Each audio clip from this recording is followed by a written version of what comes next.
Welcome. Ooh, that was loud.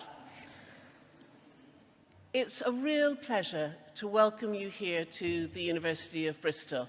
For those of you who don't know me, as of 7.5 weeks ago, I became the Vice-Chancellor of this university. I'm Evelyn Welsh.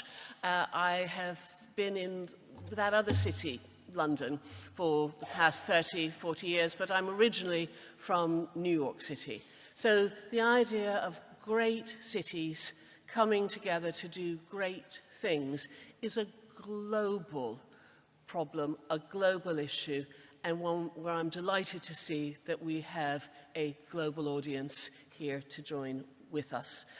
This is the 10th annual Mayor's Address, and it's such a pride and pleasure that the university once again has the honour of hosting this important civic event.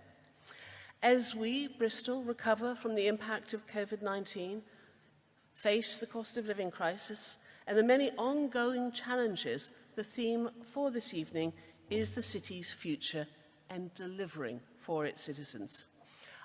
I've only been here for 8 weeks, but I know that this is the best city in Britain. It is remarkable.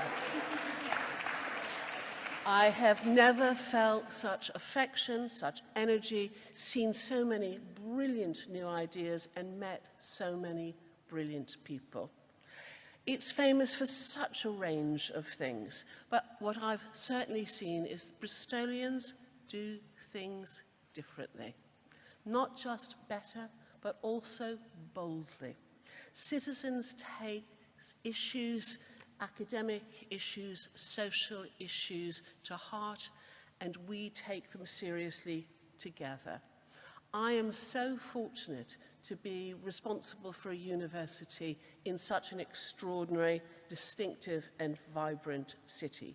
One where we can work together to put the research that takes place in this building and outside it into action, in everything from vaccine development to policy research around domestic violence. Through initiatives like Bristol Scholars, we actually have been able to admit far more high potential students from local schools. And through our recruitment programs, we're providing supportive routes into employment for individuals from a diverse range of backgrounds who might not otherwise consider us as a potential employer.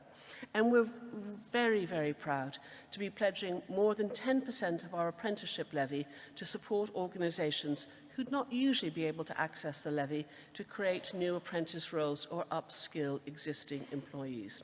So in short, while this is the University of Bristol, it is also your university and the university for Bristol. And I, for one, am very proud and excited to see what we can achieve together for our city. As for this evening, we'll shortly be treated to an inaugural performance by Bristol's 4th City Poet, Lyons. Kat is a writer, performer and workshop facilitator working in the field of spoken word poetry and performance storytelling.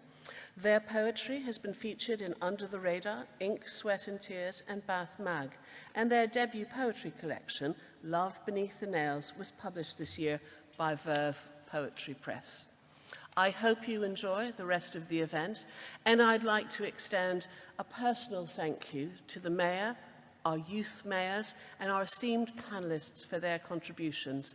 And I'd particularly like to say thank you to the Mayor and the entire City Council for the warm One City welcome that I've been given since my arrival.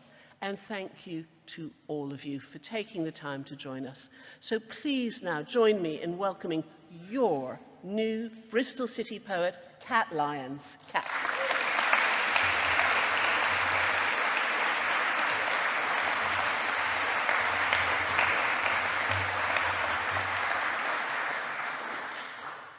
Wow, there's even more of you up here than there are looking at you down there. Thank you. This is a great honour for me to be here. And I wanted to talk about what we've faced through COVID and the residual implications that that's had on us, as well as talk about the amazing response that ordinary people in this city had during COVID, the way that we came together and supported each other And it's that sort of thing that makes me really love living in Bristol, and so many other people, and that's why we stay. And this is called Welcome to the New Normal. Bristol is dressed for business, poses for tourists with pastel paintwork, a flattering angle, the fixed grin of bunting. We remember its bare face, sat with it till shuttered streets gasped open. Now we shoulder through rush hours, hoard the gold of our free time, plant bare legs in every scrap of green, and water the dirt with laughter. Here in the new normal, we have been released, and now we're going out, with bodies dissolving in heat haze and sound clash, with full spectrum kinship of queer teens and drag queens, with aunties and elders keeping carnival simmering and bringing it back a yard. We press our hips to a baseline, fold 3 years of fun into a 6-month suitcase. Summer bulges at the seams, but we will sit on the lid. We will break the hinges to make it fit.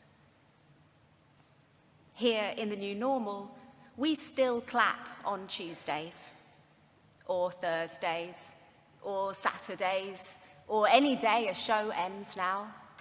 Music plays, the lights come up. Let's have a round of applause. We've bounced back. Listen to the sound as we ricochet. Please ignore the dents in the walls, the gaps in the crowds. And we are back in the office, and our handshakes are firm again. And we are back at school, minnows learning to shoal again. And we are at home, and it was never just flu, and we never got over it. We wear our isolation like a sodden overcoat, too heavy to unbutton on our own. Here in the new normal, we walk back from the shops, past tents, mushrooming in scrubland, under bushes, in parks. We try not to stare, wonder whose aspirations lie buried by leaf mold, at the slipperiness of the path, at how easy it is to fall. And either we're getting stronger, or the shopping bags are lighter every week. Here in the new normal, we are up to our necks, and we have tightened our belts, and we have pulled ourselves together, and we have pulled ourselves up by our bootstraps. We hold up our bowls now and ask for more than cliches. The electricity meter is hungry, but so are the kids, and there are no calories in a media-friendly soundbite. So we put another jumper on, stuff fear deep in our pockets. We have learned we pivot faster than governments can spin. We turn to our neighbours, turn ideas into actions, libraries into warm havens. We gather in back rooms and pack bread and beans and nappies. We gather in community allotments and grow kale and courgettes and callaloo and choki, grip a donated spade and dig a little clearing in dementia's brambled ground. And we gather in Easton and sit cross-legged in the street, the taste of prayer sweeter than fruit on our tongues. Tablecloths bloom on the tarmac as the sun sets again, as we give thanks again, as we pass strangers' plates again, as the dusk wraps a blanket around us all. We tell our children bedtime stories in over 90 languages, sing in a choir of more than 500,000 voices. In this electric city, the static charge of life, touching life, touching life, touching life, illuminates our steps. And we walk on through the new normal in the knowledge that we rise and fall on each other's breath. Thank you.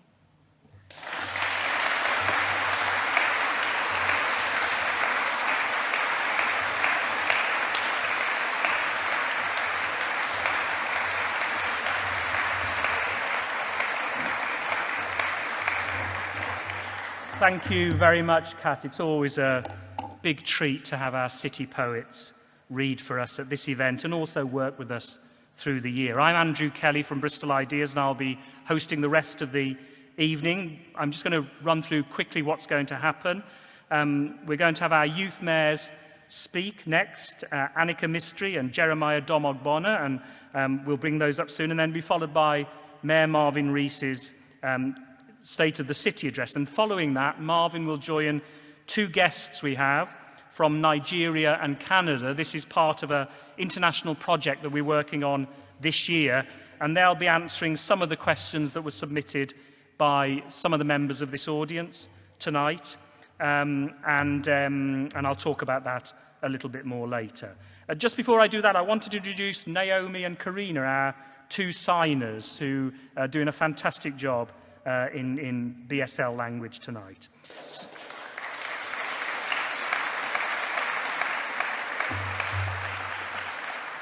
So could we welcome to the stage Anika Mistry and Jeremiah Dom-Ogbonna.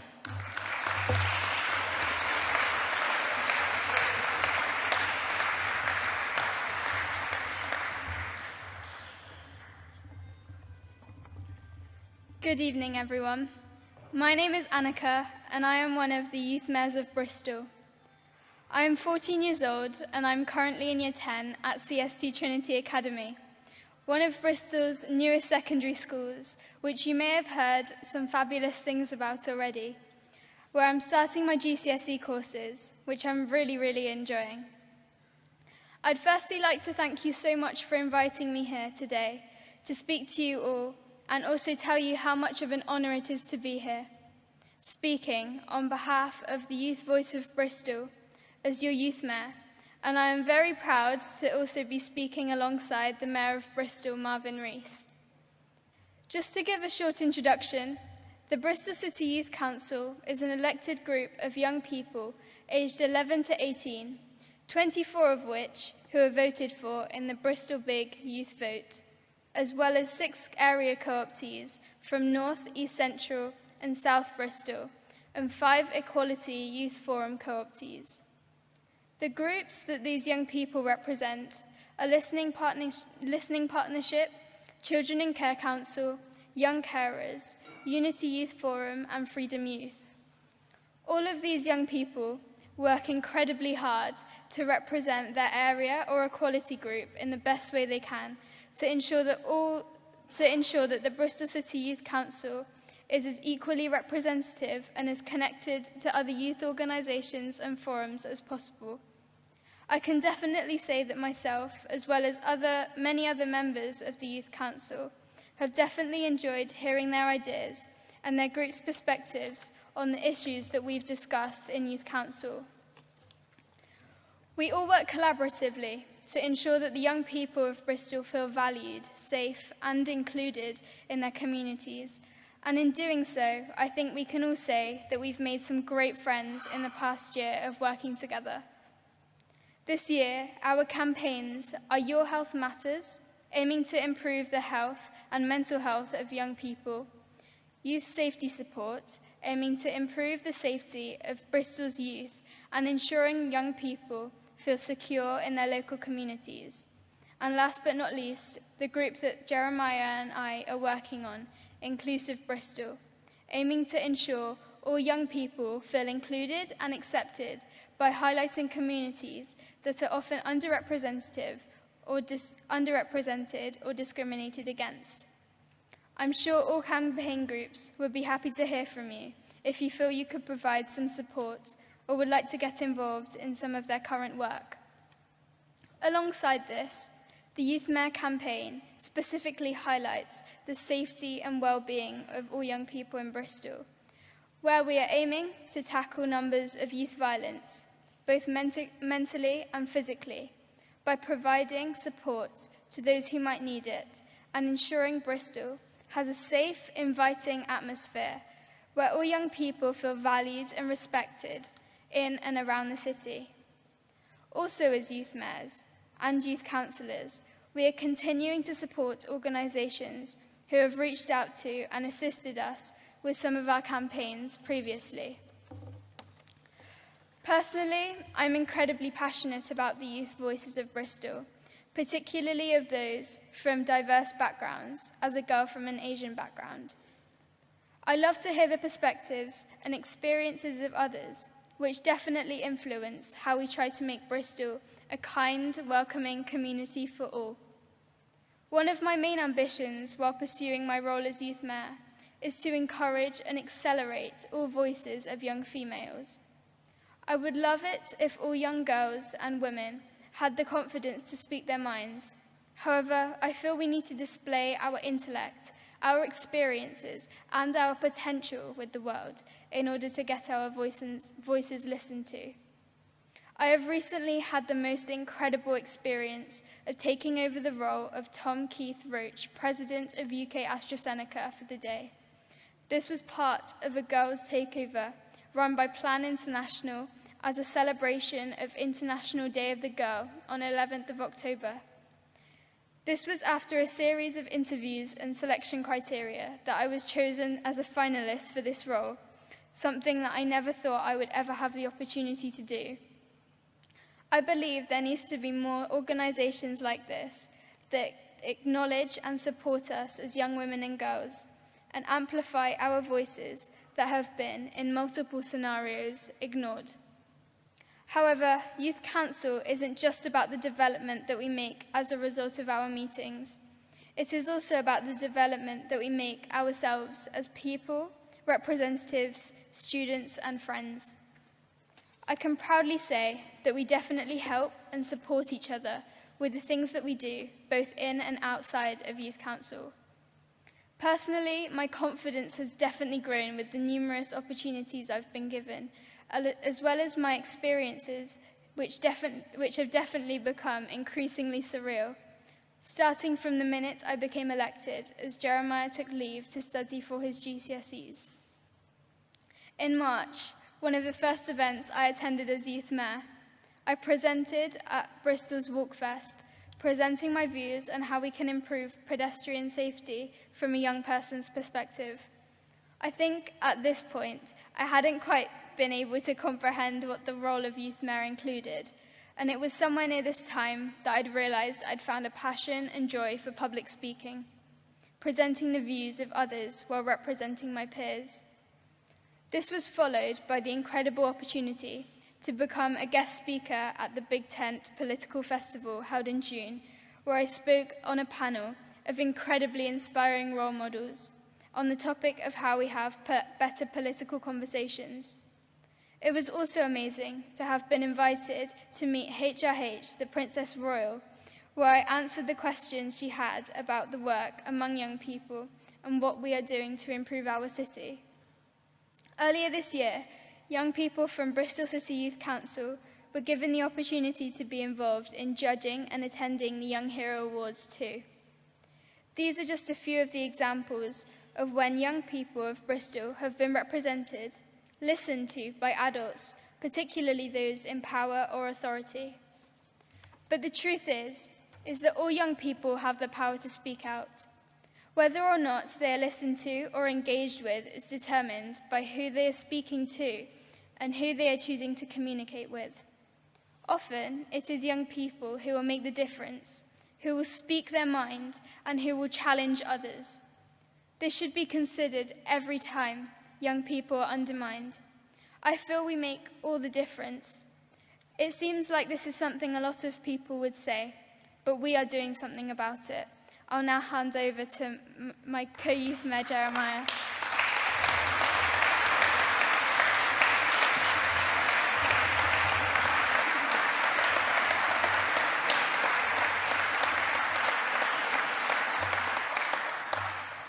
In my time as youth mayor so far, one thing has popped up time and time again: the importance of youth voice. From the inception of our 10 years, in February 22 till now, I've seen how this has been interwoven in all I've done so far. And I'm sure Anika will be able to say the same. From bringing together young people to talk about reducing youth violence in our city, to ensure a youth-led approach where they were listened to by important and influential people in this area. Why, may you ask, as young people are disproportionately affected by violence in Bristol, as well as ensuring young people have their say in matters that concern them the most. Secondly, being the co-chair of the One City Children and Young People's Boards, along with ASHA, which exists to bring public, private, voluntary, and third sector partners to work in the best interests of children and young people. By being on this board, I've been able to truly understand, represent, and bring the best interests of young people all over Bristol. How? Through strategic partnership and collaboration that has led to even stronger relationships formed. Admittedly, through meeting young people all over Bristol, at youth clubs and sessions all over, from South Bristol to North Bristol, no area has been left out. And what I've seen every single time is clear. Young people have a lot to say. Young people have a lot of ideas. It's just that the lines for young people to address this aren't always there. They don't always know the right channels to express their thoughts. Likewise, what is going on and what is being done to address their issues, I'll now hand over to Anika.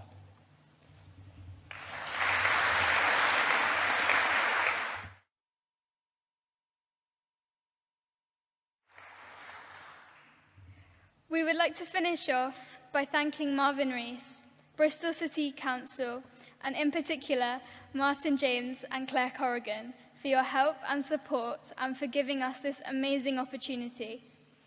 Overall, we want to make sure that children and young people can express their views on the decisions that are important to them, as well as having their perspectives and experiences voiced and heard by representatives that they value, trust, and believe in. That, in my own words, is what Youth Council is about, and the main reason as to why I applied for the position initially. It's what we are all passionate about, and together we believe and hope that we can change minds, perspectives, and futures of the young people of Bristol City. Youth voice isn't often considered or acknowledged in decision-making, but we believe we should be involved today because we are the future of tomorrow. Thank you so much.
Well, let me start by just saying thank you to you all for giving up your evenings to come and hear the state of the city, but it's not a passive presence here tonight. This is about us engaging with the ideas, the visions, the opportunities and the challenges that are before us as a city.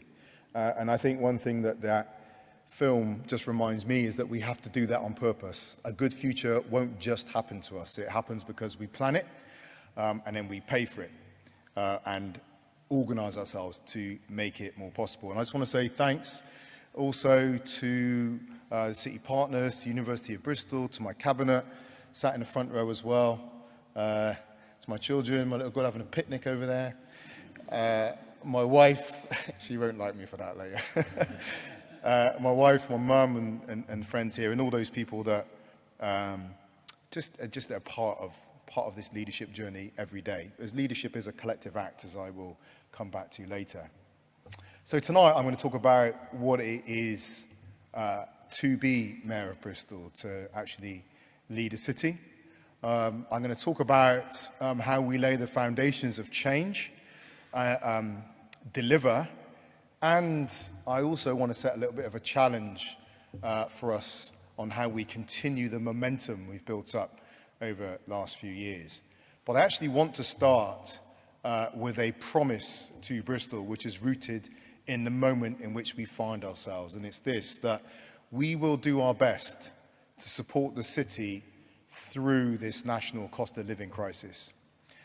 I have to be frank, I do not pretend that we'll be able to hold off all the hardship that we are going to be facing. But I do believe that the work we've done over the last 6 years to build affordable homes, extend the living wage, tackle hunger has been a real investment in the individual and community resilience we are really going to need. And the work we've done over the last 6 months with partners to set up a network of welcoming spaces in communities right across Bristol will also offer real immediate support. And if you don't know, these welcoming spaces are community venues that people can go to, they can hang out, they can access Wi-Fi, they can be warm, and if needed, they can access support and advice on anything from finance to emotional well-being, mental health, employment and skills. I want to thank all those who have worked so hard to organise that network, those who have come forward to host these spaces. And to you in a room tonight, just to say that those people are among those who just seem to keep on giving. They give their time and their energy consistently to make our city better. And I also say they still need volunteers. And if that's you, when you came in, on your chair was a slip of paper.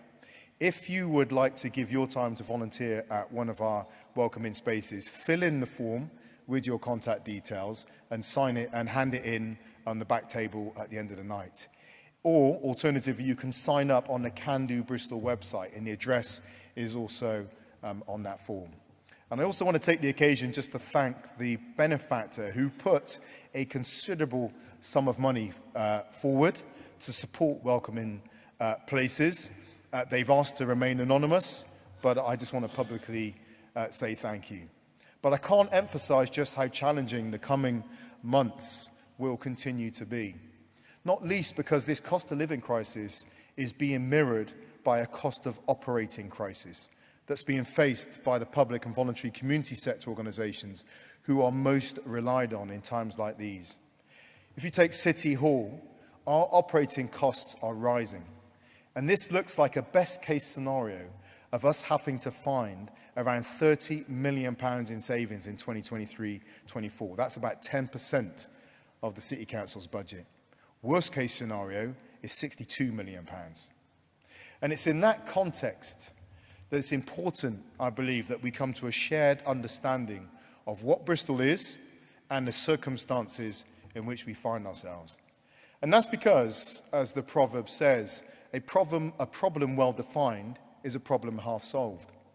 But it's also because a shared understanding will make it more likely we can agree on the complexities, the contradictions, and assess the trade-offs we must engage in if we are going to deliver anything at all.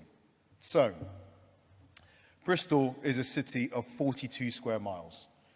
We have 472,000 residents. We currently have around 17,000 people on the housing waiting list, 1,000 families in temporary accommodation, and the worst housing affordability ratio of all core cities. And our population is predicted to be 550,000 by 2050. We have a £15 billion economy, 2 world-class universities, thriving business sectors, and the highest graduate retention rate outside of London. But this lives alongside entrenched inequalities. 70,000 people living in the 10% most deprived areas in England, including 19,000 children and 8,000 older people. We have among the lowest rates of people going to university in the country. We must tackle all of this by building homes and generating good jobs. But it's a challenge made all the more complex by the need to invest and live within the limits set by the climate and ecological emergencies. Moreover, we're a city with a history of under-delivery. Bristol has been unflatteringly described as a city that succeeds despite itself. One of the more serious consequences of this is that we inherited a city infrastructure that is at end of life. Historically, we have not planned ambitiously for performance. Moreover, the UK is one of the most centralized countries in Europe. The power and finance needed to get things done is concentrated in an unimaginative, dysfunctional, and distant central government bureaucracy. The funding we do get is organised more often around national agendas than local understanding. It's short-term and given out competitively rather than aligned to an evidence-based strategy for national prosperity. Our international context is equally challenging. From the Conference of Parties, otherwise known as COP, to the United Nations, the international organizations and forums through which we engage in global governance are yet to deliver the scale of change we need at the pace we need it. From decarbonisation to the recovery of nature, managing the global migration crisis, and tackling political extremism. And it's working with that Bristol in that context that we have actually found a way to get things done. And the city needs that to continue. Now, I'm not saying we've been perfect or that we don't wish some things had worked out differently. Every journey combines success with failure. But we learned as we went, we made big decisions, we grappled with complexity, we faced the headwinds, and we have delivered. And our approach is changing both the physical city and the nature of the city. So let me talk through a few of those examples. Temple Island is becoming an economic hub at the heart of Temple Quarter. We secured £95 million to unlock 10,000 homes, 22,000 jobs, and regenerate Temple Mead stations. 3 new entrances will help double the capacity of the station to 22 million passengers per year and restore Brunel's station facade. The old sorting office, the chipped tooth in Bristol's smile, as it was called, is being replaced by the University of Bristol's new campus. We've started our own housing company, Gorham Homes, building 268 homes in Romney House, Lot Lees. By giving Gorham responsibility for housing delivery and social homes, we can build homes at rates never before seen in Bristol. Affordable house building is already at a 12-year high.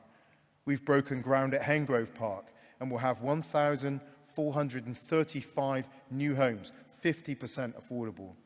We've got developers investing in the Debenhams in Broadmead and the galleries with really exciting mixed-use projects. We've provided £1.3 million to support small business to bring vacant properties back into use and to reanimate our high streets. Cotton Hill, King Street and Princess Victoria Street pedestrianisations have helped our hospitality business sector recover. We've opened Addison Apartments, 5 affordable homes in Sea Mills designed to meet the housing and support needs of young people with complex physical and learning disabilities. Bedminster Green is going up, with low-carbon district heat network pipework going in. We've consulted on Western Harbour and Froome Gateway.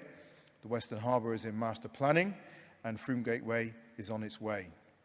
our City Leap partner has been agreed and will deliver £500 million of clean energy investment, saving around 140,000 tonnes of carbon across the city and creating 1,000 jobs in the first 5 years. New paths built in Stoke Park have made it more accessible. St George Park Lake restoration has improved the wildlife habitat and residents' access. Hartcliffe Way Reuse and Recycling Centre opened after 25 years. We've continued the work to build a mass transit system that will transform the way we move around the city region. Let me say a bit about that. That the economic and the geological assessment work has been done. We're about to commit a further £15 million with our neighbours to take this work to the next stage. Overground and underground networks are fast, efficient, low-carbon transport systems, and they are essential for a modern, crowded city. Bristolians have waited long enough. There cannot be any U-turns, no shying away from the challenge of delivery for those who come next, be they Bristol councillors or the combined authority. We know what needs to happen. Now it's there for you all to complete it. We continue to drive inclusive economic growth for the city. Bristol's now a living wage city. This year, 132 more employers were accredited. That means over 1,800 workers have been uplifted to a real living wage. Around 50 jobs were created at Channel 4's new creative hub in Finzel's Reach. Bottle Yard Studios in South Bristol will have a £13.5 million expansion, creating 135 jobs during the refurbishment, with nearly 900 jobs created over the next 10 years. And film and TV productions filmed on locations across Bristol generated £21 million for our economy in 21-22, the highest for a decade. The Strive internship programme coordinated dozens of paid internships for Black, Asian and minority ethnic university students living or studying in our city region. Stepping Up continues to win awards for excellence in diversity and mentoring. And we have the City Office and the Bristol One City Plan, which currently has over 20 task and finish groups working on issues including underrepresented groups in teaching, green skills, fleet decarbonisation, domestic abuse housing accreditation, and freight consolidation. And we have the Living Rent Commission currently underway in Bristol. And right now, in half-term, we're tackling holiday hunger, providing £15 vouchers for school children eligible for free school meals. But let's look in a bit more detail at some of the examples of delivery. I want to share how they actually get done or are in the process of getting done. And I'm going to start with one of my personal favourites, and that's the arena. Now, when we came to office, we inherited the components of a plan to deliver a city centre arena. It would have 10,000 seats. An operator had been identified who was planning for a mid-size event. We picked up that plan and ran with it, but began to discover the numbers were unravelling. Projected costs rose from 79 million to 95 million to 135 million and climbing. We continued to drive for delivery, but were clear we would deliver an arena the city could afford. We worked with 2 contractors as a result, but the costs continued to spiral. Ultimately, we were faced with borrowing over £160 million to build an arena with a 35-year break-even financial model, with all the risk held by Bristol City Council taxpayers.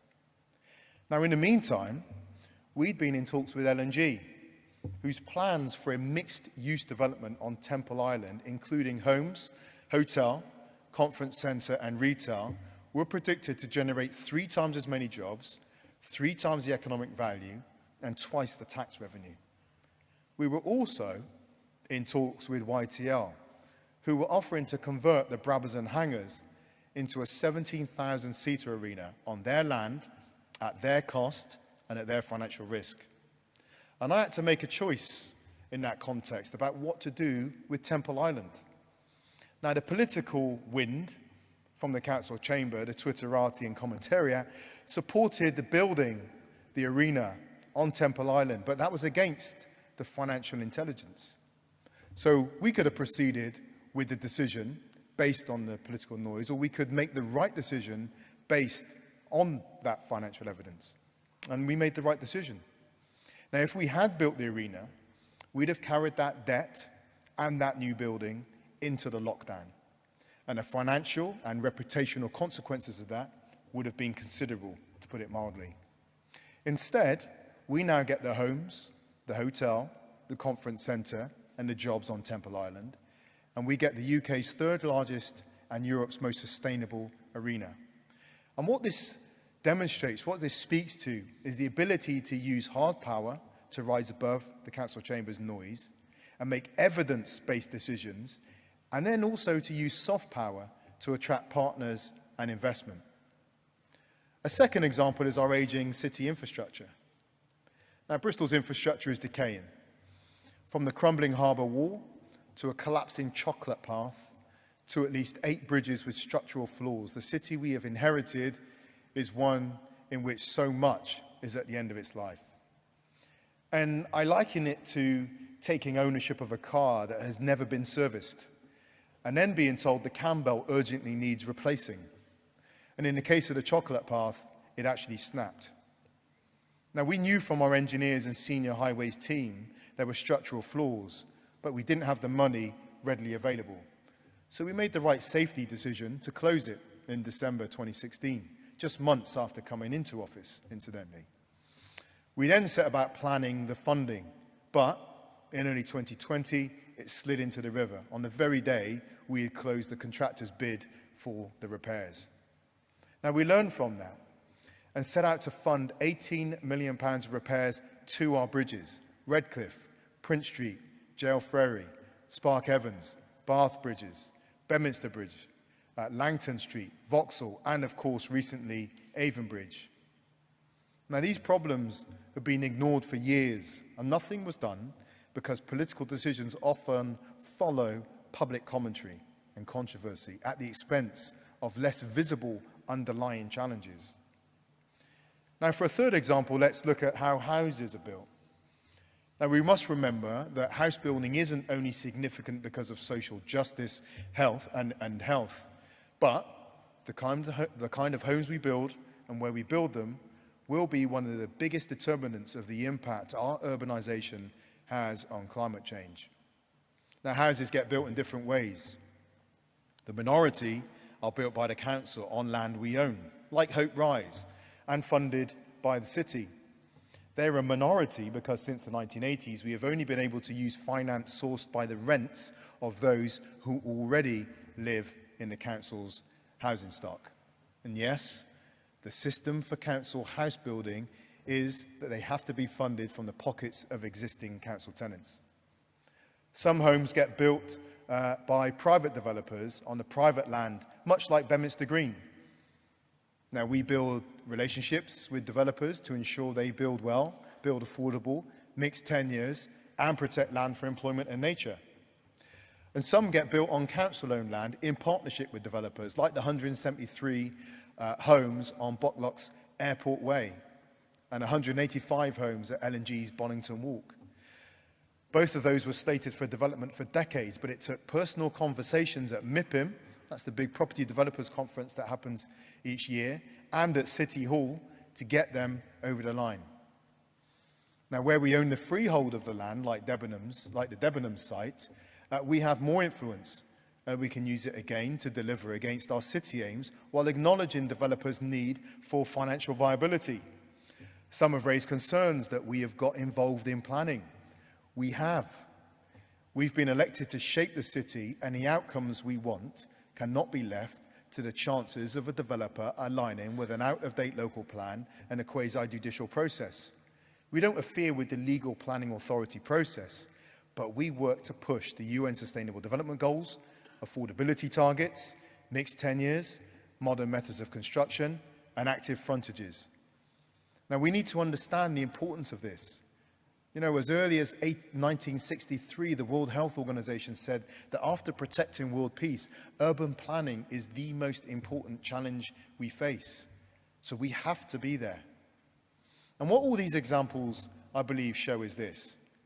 One, that you have to understand the process and make the systems work. You have to be prepared and able to take evidence-based decisions, and you have to be able to build productive relationships. If you can line all those three things up, you'll be able to deliver on the promises you made the city. And that's the challenge for all those and what comes next. And there is a risk to future delivery. 2024 will see a new kind of political leadership of and from the council. And I've shared my own concerns about that, so there's no need for me to share them again here. But despite that, there is hope. Structures of leadership and the styles and strategy of individual leaders are important, but not definitively important.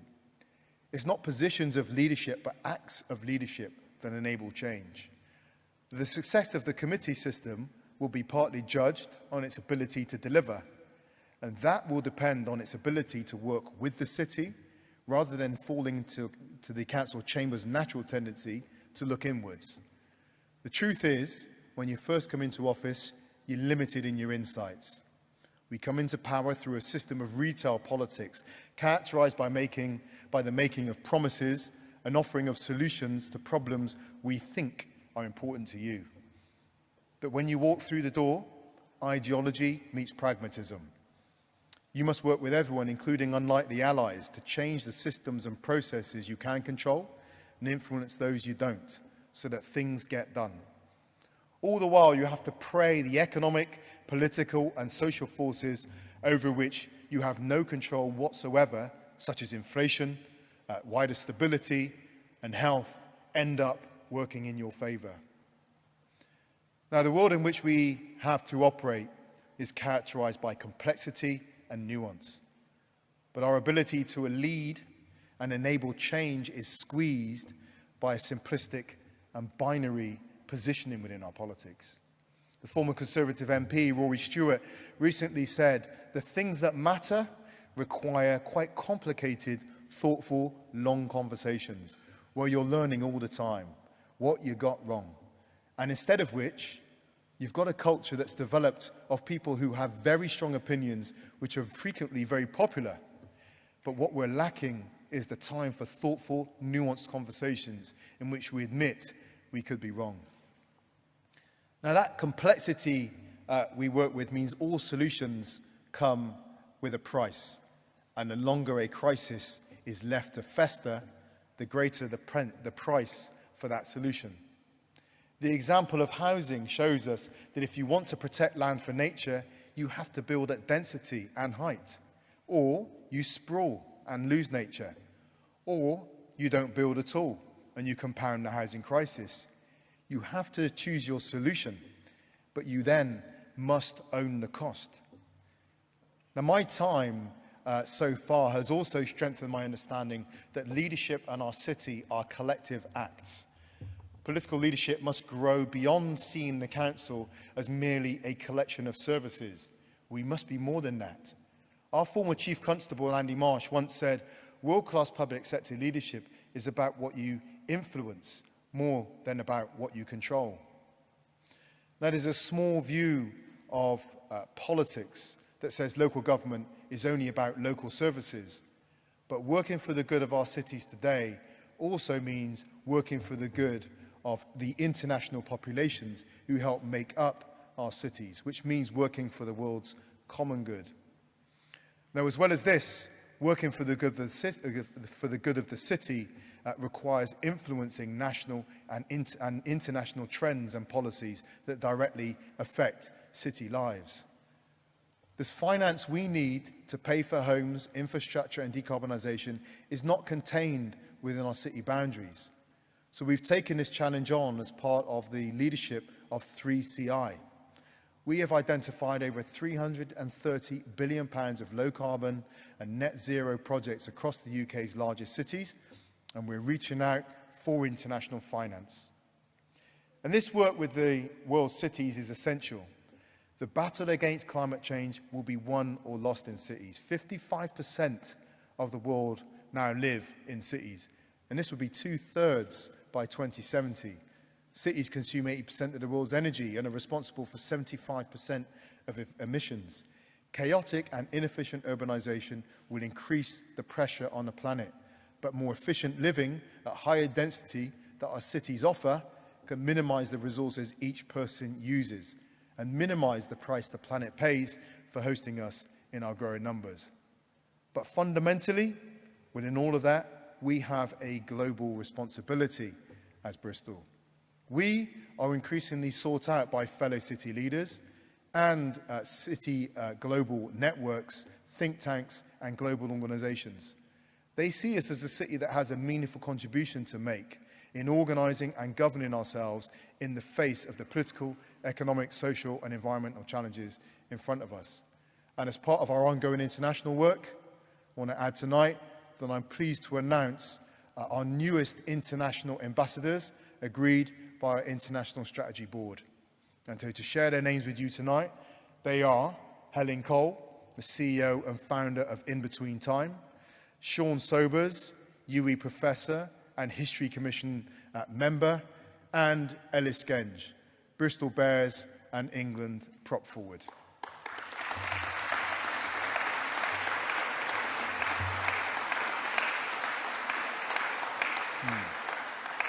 And I just really extend my thanks to them as they join that group of people who have promised to use their international reach and connectivity to advance the interests of Bristol.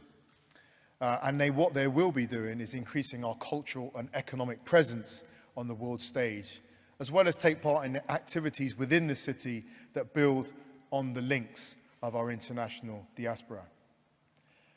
And I'm going to finish tonight with a bit of a challenge to us, to you, to me as a city as well. And I've talked about the responsibility of politicians to provide good quality leadership. But all I've talked about today points to the collective responsibility we have to make space for better quality leadership.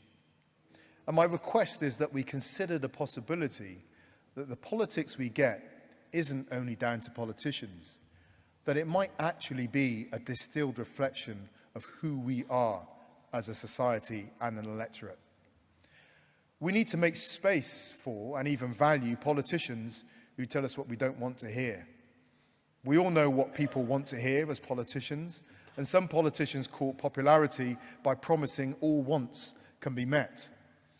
At this time, that would sound like a political message that tells you that we can have 27 fully staffed libraries, all 24 of our children's centres, tackle homelessness and the housing crisis without either building on new land or building higher or on brownfield sites. And we'll be able to make every capital project from the Plimsoll Bridge to the Iron Bridge the priority. This is a political message that has its heart in campaigning rather than governing. Everyone gets their first choice school, a CAS that cleans the air but doesn't charge, and the decarbonisation of our city systems that emerges magically from the sheer force of political will without the need to secure the £14 billion we know it will actually cost. But shouldn't we all want a leadership that levels with you about the trade-offs, that can afford its plans and has some idea of consequences? We are soon to balance our budget. With the deficit I referenced earlier, we are working through proposals that we previously considered as red lines, not because we want to or because we feel comfortable about it, but because we must. There is no more fat to trim in local government. We face a financial situation where a perfect, harm-free future is not available to us. If we recognize the world's complexity, where every solution has a price, where we are not in total control, where we have growing need with shrinking resource, then we'll have a more balanced framework through which to assess and engage with political leadership. And it's in the engagement, not just in loudly criticizing or in the fashionable holding to account, that we make a democracy which will build an open and tolerant and inclusive city. Now, I do believe we've laid the physical and cultural foundations for much of that change. and I hope we can continue working together to take on these challenges together. Thank you.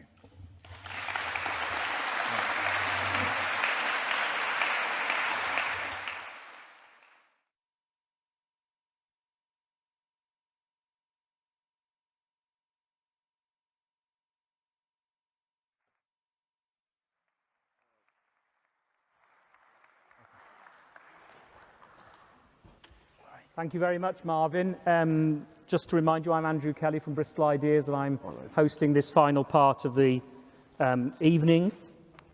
Oh, thank you. Normally, at this event, we encourage people to put questions in advance, which we can ask our panel to answer. As usual, we've had far too many. We've had 73 individual questions. And in the half an hour we've got left to us, there's no way we're going to answer 73. So we're going to work with our partners in the city to answer a lot of those in a different way.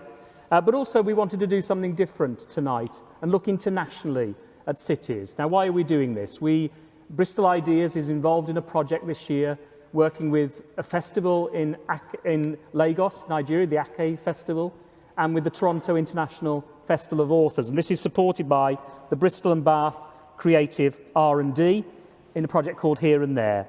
And we decided this year that as part of this, and also as part of our Festival of the Future City work, where we learn from international cities, to bring guests over, both in real life and digitally, to talk about some of the challenges and solutions that face cities around the world. And we're delighted to have with us tonight, as part of this panel, Hafiz Bayero, who is the Administrator of Kaduna Capital Territory Administration in Nigeria, a mayoral type role, which I'll ask him to explain in a moment, and Claire Hopkinson, from the Director and CEO of Toronto Arts Council, who should be coming in forward with us via Zoom. And they're joining, oh, here's Claire, good to see you, Claire. And they're joining Marvin Rees to respond to some of the questions that we're going to be talking about. We're honoured to have you. Thank you very much for joining us tonight, Claire and Hafiz. I want to start with you, Hafiz, just some general reflections. You've spent the day in Bristol. What have you thought about the city? Well, I've spent a day, like you said, but I haven't gone around as much as I should. I think I walked down to the galleries after visiting the mayor's office this morning. What struck me immediately was how multicultural Bristol is. And coming here this evening, and then the speech by the youth mayors, I happened to meet Jeremiah, whose mom was actually born in the city that I administer. I never thought this would happen, but this is this is England and this is Bristol, and it's very similar to Kaduna in the sense that Kaduna city is also very diverse, cosmopolitan, and multicultural. Another thing that I noticed is how warm people are. The reception was quite warm, and I really loved walking by the waterside. We've got a river that crosses our city and divides it into two, similar to what you have, but we don't have the walkways, and this is something we're thinking of doing, providing more recreational facilities along the waterways. So. Well, thank you. I'd like to bring in Claire. Claire, do you have any immediate reactions to what the mayor said, and also give us your views on where the arts are in Toronto at the moment? Well, thank you. Well, first of all, I'm very pleased to be invited, and I was really blown away by the, Anika and Jeremiah's remarks. And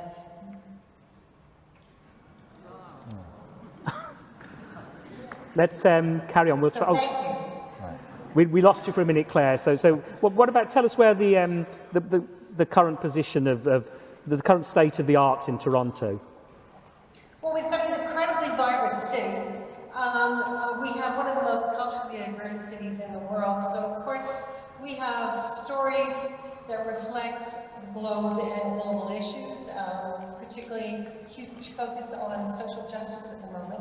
However, we don't have quite the same support in Canada, generally, for the arts as in Britain. Perhaps we're somewhere between the States and Britain. We rely a lot on donors and audience as well. So there is a crisis of affordable housing in Toronto. There is challenges with transportation, like many other major cities. It's getting increasingly expensive, and our artists are finding it very hard, frankly, to live here.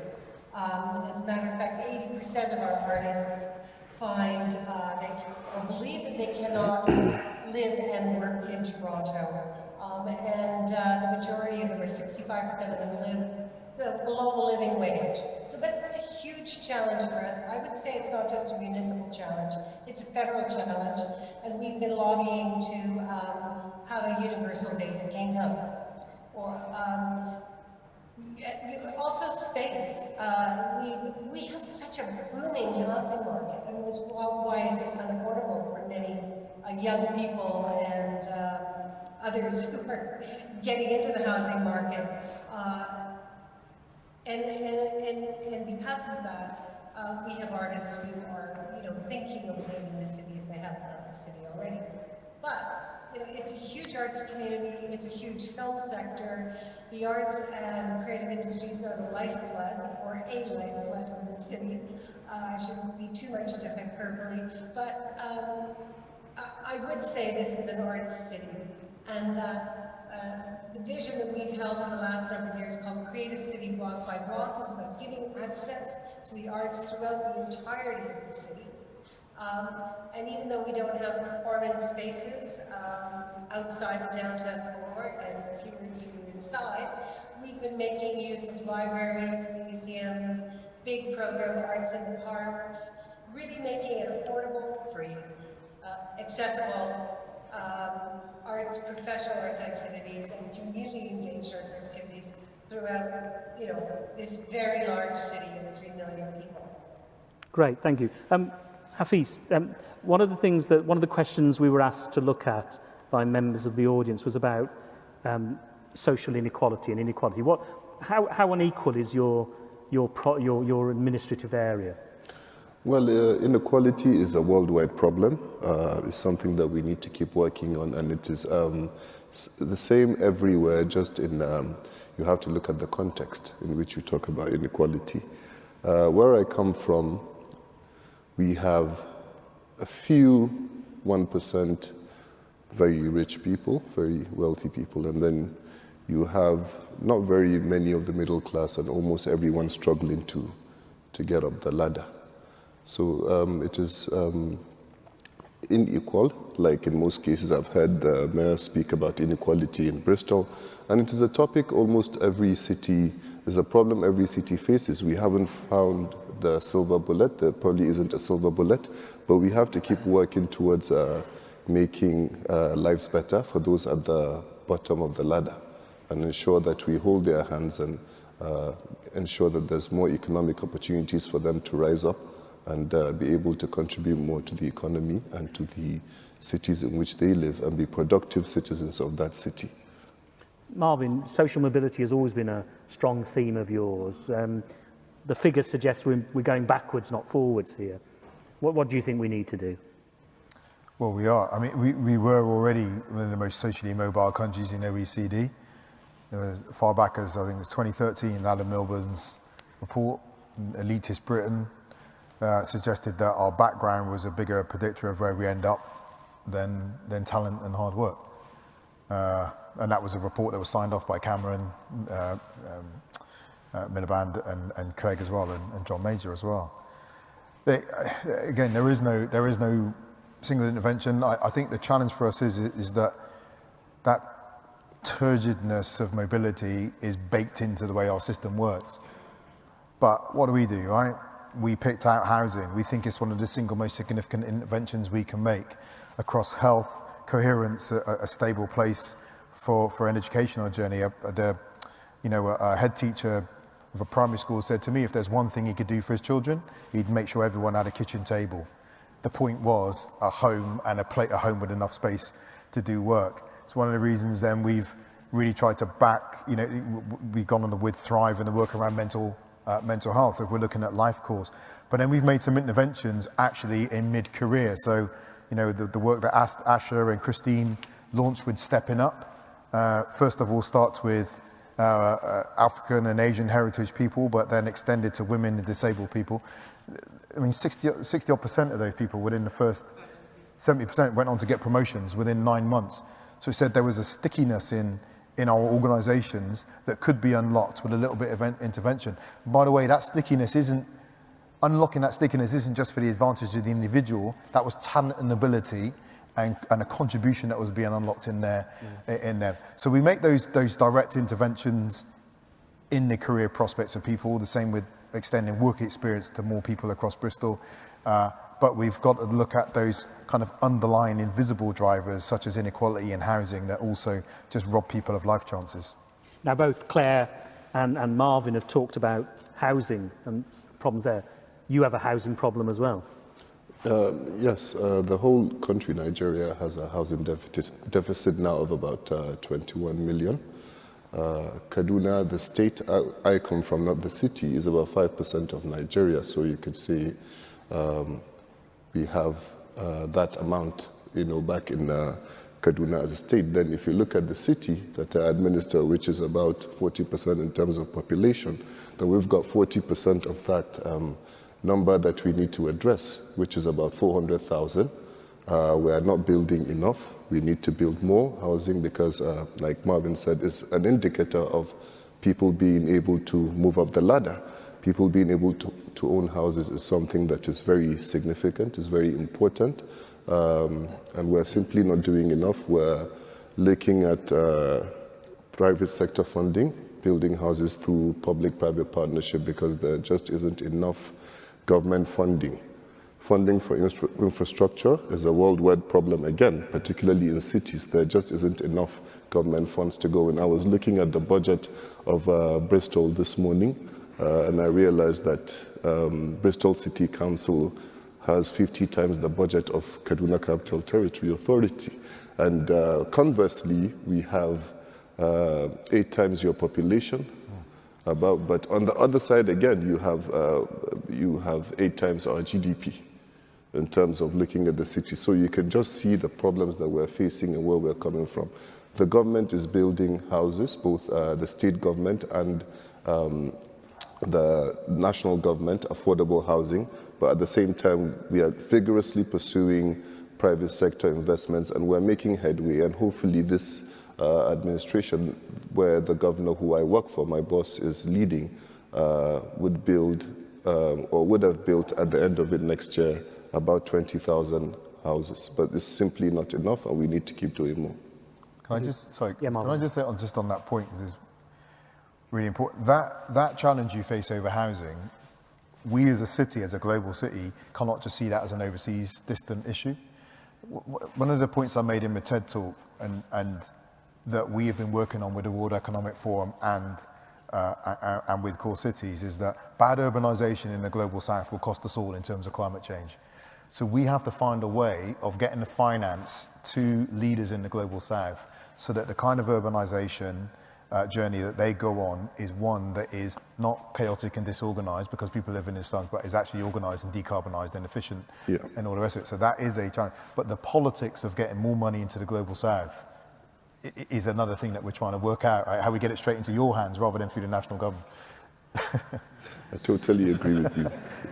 We could do with that, and it's a problem. Let's stay on climate change. There were a number of questions about green energy.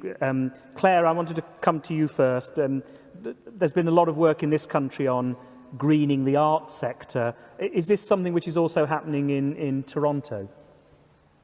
Oh, it's definitely something that our arts community is very interested in. There are, let's say there are strategic programs for arts organizations to both embrace greening their venues, but also to actually create content which raises the issue more in the minds of the public. I couldn't give you any facts and figures on that now, but it's certainly, well, of course the arts community is deeply concerned about climate change and what they can do in their own way. Okay. That's great. I'm not going to ask everybody the same question because I want to get through as many as I can. I want to talk about transport. Marvin talked about transport in his presentation, the State of the City address. I've been in Toronto recently, and they have a very good transport system. I was also in Lagos a few years ago, and your transport system was troubled, I would say. What solutions are you trying to find for your transport problems in Nigeria, and Kaduna particularly? Well, I'm happy that you visited Lagos and you've seen how chaotic it can be, and perhaps in Kaduna it probably is even worse in terms of having those multimodal transport systems in place, because you are just not looking at one system like the trains or the buses or electric vehicles. You have to look at it from all angles. And the state has recently secured funding for the bus rapid transport system in Kaduna State, which will be in Kaduna City, which will be the first time in the state that we're having bus rapid system from the French Development Agency. We have, of course, put in the work over the last 3-4 years, trying to map out the routes, decide where the bus stations will be, where the bus stops will be, etc. But we have crossed that bridge. We're accessing the funding, and from next year we'll begin to build the infrastructure that will allow for our bus rapid system in Kaduna. And this will help us leapfrog and get us to probably, once that is done, we'll probably have the most efficient transport system in Nigeria. And this is something we're very proud of. At the same time, my governor has been working on a light rail transport, again in Kaduna City, because Kaduna City is the capital city of the state of Kaduna, where I come from. My colleague is in the audience, Phoebe. She's from another city called Kafanchan, a few hours away from Kaduna. And they are making plans to also, because now, once we are able to do that in Kaduna, the next step is to replicate across the other cities in that state. But this is what we're doing right now. And in addition to the bus rapid transport system and the light rail system, which is going to probably come a few years later, we're looking at encouraging people to walk more, pedestrianizing a lot of our streets. We're looking at creating bike lanes when we build our roads to ensure that people that want to use other forms of transport that is not that are not cars or buses are also able to do that and get to their workplaces on time. So you have to look at all the possible types of transportation and push on that, but we're making significant progress on the bus rapid transport system to rid our city of the current chaotic and inefficient system that we have. And you would position that, wouldn't you, in the overall green strategy you have as part of your work? Yes, the goal is, of course, to even get green buses because there's no point getting diesel buses in 2022. It wouldn't make sense when we're trying to decarbonize, we're trying to build a green economy and build a city for the future. So clearly, when it comes to purchasing those buses that will be put on those roads, we would be looking out for green buses that will ensure that the energy is green, and then we can, like I said, support with creating pedestrian walkways for those who want to walk and not necessarily use any vehicular transport to their workplaces. Thank you. We had questions about values that drive the work of city leaders. Marvin, I'm going to ask each of the panelists this question. Marvin, you've talked about values before. What are the core values that drive your work? Go about hope, just trying to make sure people have hope. We're about fairness and then compassion. I'll probably use loads of different words to describe that constellation of values in the past. But also, if it is a value, just being pragmatic, you've got to get stuff done. In a functional democracy, no one walks away from the table with everything they want. And someone wrote a line that I really appreciated, actually. Actually, it was one of the TED guys, and he said, sometimes you've got to use dirty tools to get clean outcomes, right? This is the system we've got. The tools that are available to us are the tools that are available to us, and we've got to make the best of it. That's I guess, what we're one of the reflections on living in a world of complexity and contradictions. And so with those values, it's also about just the sheer pragmatism of how you get stuff done with imperfect tools. Claire, what are the values that drive your work in Toronto, personally? Well, certainly equity is a huge priority of ours, given the makeup of our population, but also the work of artists in making a city livable, in encouraging tolerance and fostering understanding, such an important aspect for city living. I mean, it's critical. But I would say, obviously running an arts council, I believe in creativity and innovation, and artists are often at the vanguard of both pointing out things that are not working well, but also really invention. And I do believe that there isn't enough creativity in the world, there isn't enough belief in instinct, and also reflection of looking to the past for solutions and reframing them for the future. So, artists are tremendously resilient, very practical, because you wouldn't be able to get a show on if you weren't practical. But that practicality is born out of invention and creativity. Hafiz, first of all, the values that drive your work, but also what role does the arts play in Kaduna, in public policy and in the life of the place? You mentioned the Ake Festival in Lagos that birthed this Bristol ideas that you birthed with them. There's actually a Kaduna Arts and Books Festival. There is? Yes, there is. And being led by the same person driving Ake Festival. And we hosted this year's edition last month in Kaduna. So we have a very, very vibrant arts community. We're trying to put them together now as a city and see how we can come in to support them. With these sort of things, you don't try to tell them what to do. This is arts. You allow them to do what they want, but you give them the necessary guidance, you give them the necessary support as government. And with the Arts and Books Festival, we have seen the tremendous increase in the number of people coming up to go into the arts and see it as something that they can make, that they can be productive in and make a living out of it. And we're going to continue to encourage that. In terms of the values that we hold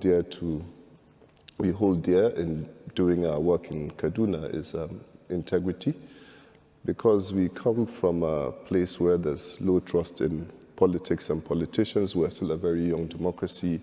So unless people believe that you are going to do what you say, they will not come with you. And at the same time, you have to be accountable when you wouldn't get everything right. When you don't get things right, you put up your hands and say, okay, this is not quite right, and you make the necessary changes. I think when people see that leaders are willing to do that, they're willing to follow them. Like I said, we live in a very low trust society. People don't believe that politicians mean what they say or say what they mean, and we need to continue to show that so that they can believe in us and support us while we're doing our work. Marvin, Hafiz talked there about low trust society and so on, and you talked about political extremism and so on, and you've been concerned about the state of political debates. What thoughts have you got on that, making it better? How can we talk better to each other? Bit of graciousness. Again, that's one of the reasons we talked tonight about coming to a shared understanding of what the raw material is that we're working with and the context in which we work. So let me give you an example. Is this relevant now? It's coming up with Clean Air Zone. So government, there's a context around that. Morally, we should deliver it. Environmentally, we should deliver it. But also, there's a legal threat, right? So we're legally required to deliver a compliant air in the shortest possible time. But when government announced that, one of the points we made was, hold on, we need to do this, but you've got to realise that there could, good things can have negative consequences for some people. This is a very blunt tool, and we anticipate an impact on business, low-income people, in particular, and we need to negotiate that. Well, what we're having now, all the headlines were, you're delaying. The political debate in the chamber was you're delaying. No acknowledgement of a conversation with government about, hold on, what about the unintended consequences of this and how we mitigate? So there was no engagement with the complexity and the nuance of it. It got to a point where even at the front of City Hall, I had some protesters swearing at me, saying, you don't care. Well, wait there. We've tried to feed kids. We've tried to build homes. We've done a big piece of work on period poverty. What in our background says we don't actually care about people and about life chances? You know, we do, but we recognize that it sits in a context in which you could do lots of harm if you do it without thinking in a raw way. Interestingly, we announced the clean air zone, and then there's a massive lobby saying you don't care because it's going to have a negative impact on people's incomes. All right? Now, that's quite amusing, but actually it's really poor. And if we as a city don't mobilize and start saying, actually, let's look at these issues from multiple angles and not just take the opportunity to accuse you of not caring because I can attack you on this line, then we're going to get that adversarial positioning, binary type of politics. And actually, I'll be frank with you, you get tired of chasing to try and explain. And actually, I mean, I can't name you the last time a journalist actually interviewed me for more than half an hour to actually talk about the ins and outs of an issue. What you normally get is a pre-written story, and then someone says, would you comment on the story I've already written? So there's no discussion and debate and investigation. That undermines the quality of our political debate. And I think the other challenge about politics is that most people don't interact with real politicians in real political debate. They interact with the journalistic interpretation of what's going on. And too often, it's clickbait-driven summary and opportunistic attacks. I'm just saying, I might be wrong in all that, but being on the inside, having come from the outside, that seems to be one of the biggest threats to the quality of our politics. Apart from the fact that there are some politicians who just occupy it very badly. We've just seen that with the outgoing PM. But that is a challenge for us. Well, we might have a few more before the end of the year. Yeah, I'll probably have courted some negative press coverage. Claire, you've just been through a Claire, you've just been through a big election in Toronto, haven't you? What was the state of debate like there? Very much along the lines we've been talking about tonight: housing, affordability, transportation, the decline in public services. I mean, COVID has wreaked havoc on our budget, and the city's budget is like $900 million in the hole right now. But we've elected, it's quite startling, we've elected 9 new city councillors. So that's going to be a big shift. We've got Mayor Tory, I'm happy to say he's a big art supporter, returning, but we actually have 9 new city councillors, and that's going to be quite a shake-up for our city council. Right. My final question is about young people and the involvement in all of your work. We had the example of the youth mayors speaking tonight. Has this inspired you to appoint youth mayors in Kaduna? Yes, although in Kaduna, people actually think that I'm young. I'm just 35, so everyone thinks that I'm young. You know, the youth is... but I keep telling people I'm not a youth anymore. Probably I was a youth 7 years ago. But in Nigeria and in the Kaduna context, people think I'm very young. So I'm already the youth mayor as well as the main mayor of the city. But this is brilliant. We'll continue to encourage our young people because you can see their thought process already developing. You know, you need to catch them young. And I have learned from this experience, and we'll look at, even if you don't appoint youth mayors, but giving younger people more roles and responsibilities to actually participate in governance. When I say young, I mean people in the secondary school and in primary school to do all that. But in Kaduna, as a state generally, we have a very, very young team. There are many people younger than me that are holding many very critical positions. There are also many women. In fact, in the cabinet in Kaduna State, there are more women than men. We men in the cabinet are in the minority. So there is already that sort of a foundation for youth and women inclusion, and we can only do more of that. and we'll continue to do more of that. But in the article I read by you recently, you prioritised improvement of services for young people, involvement of young people, and so on. Yes, that's what I'm trying to say. Involve them in more ways than they can be youth mayors, but there are other ways that they can actually be part of the governance process. And like I said, there are many people already that are young in Kaduna that are in government, many younger than I am, you know, doing great things. And it has inspired so many young people to start the discourse on politics and governance from a young age. I can see that in the next 10 years, it will be a natural thing to have very young people and many women in positions of responsibility across the government in Kaduna State, not just at the mayoral level, at the state level, at the mayoral level, at the local government level. Thank you. Claire, one final question for you. Are there equivalents of youth mayors in Toronto or strong youth involvement in politics? Yeah, we have a youth cabinet, but I haven't seen them given the kind of profile. So they're the mayor and councillors, but I haven't seen given the kind of profile that I've witnessed here tonight, and I loved it. And I think the more that we can do to encourage young people to really engage, particularly in local politics, it's really vital for the future. So I think this is a great idea and a great forum. I'd love to see one of our youth councillors talk at a board of trade event. You know, this is really something. Thank you. Marvin, we've got through actually 12 of the 73 questions, so I think we've done quite well. But I want to ask one final one for you, which was a specific one for you, which is, what are your 3 big asks of national government for Bristol?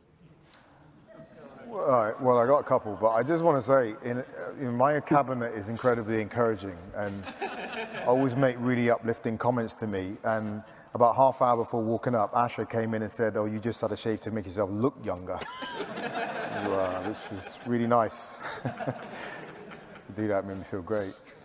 Well, we go to government quite often now. We've just written a letter to government. I'm now chair of UK Core Cities and the LGA's City Regions Board, and we have actually just written to government. One of the things that we've asked them to do is to make sure they see the cost of living crisis we face as a national priority, national emergency, and act accordingly.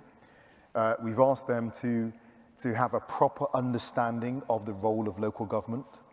I think too often we can be seen as a delivery arm of national government, just another government department, and therefore our full role, not just as a collection of local services, but as a convener of place, a setter of tone, an enabler, a catalyst within a place, is not really understood in Westminster and Whitehall. And if they understood that role, then the financial relationship would change accordingly. And fair enough. There was a bit of a kind of a warmth around Michael. A warmth. Don't tweet me on this because I love all my being called a conservative and all that as something. But actually, when Michael Gove was put in, as the minister, actually there was a warmth to that because we think that he thinks, and he does grapple with ideas, and he would be open to a conversation around what local government is. And we did have that chat with him at the LGA, and I think he responded quite positively. And the third is about the nature of our funding. I said in the talk, funding is too often built around national agendas. It's short-term and it's competitive. We need long-term predictable funding based on the evidence of what it needs for us to be what we need. I'll give you a classic example of how that worked for Bristol a few years ago. We've been doing loads of work on child hunger in the city. I think it was about 8 million. I'm looking at Asha. Government basically said there's £8 million for child hunger, and then essentially said to all local authorities across the country, fight for that. So we all put funding bids in. Some got it, some didn't. But those that didn't get it, well, it wasn't based on the fact that they didn't have a child hunger issue. It was based on the fact that their funding application at that time did not please the people assessing it. That's not a strategy. And what we need is a co-production relationship with national government that's based on an evidence-based strategy rather than this competitive funding round every year on year. Well, thank you very much. We are out of time. As I said, questions we weren't able to get to, we will try and answer in other ways, either through us or through the Mayor's office. I very much want to thank Hafiz from Kaduna and Claire from Toronto. We very much hope this is the beginning of a new relationship between our places. I know you've been talking with the university and with the city about potential partnerships there. I want to thank all the speakers tonight. Hafiz again, Jeremiah, Claire, Kat, Anika, Marvin himself, Professor Welsh, our two wonderful signers, Naomi and Karina, the Bristol Ideas team, the University of Bristol, and thank you very much for coming tonight. Thank you. Thanks for being here. Huh? Thanks for being here. Thank you very much.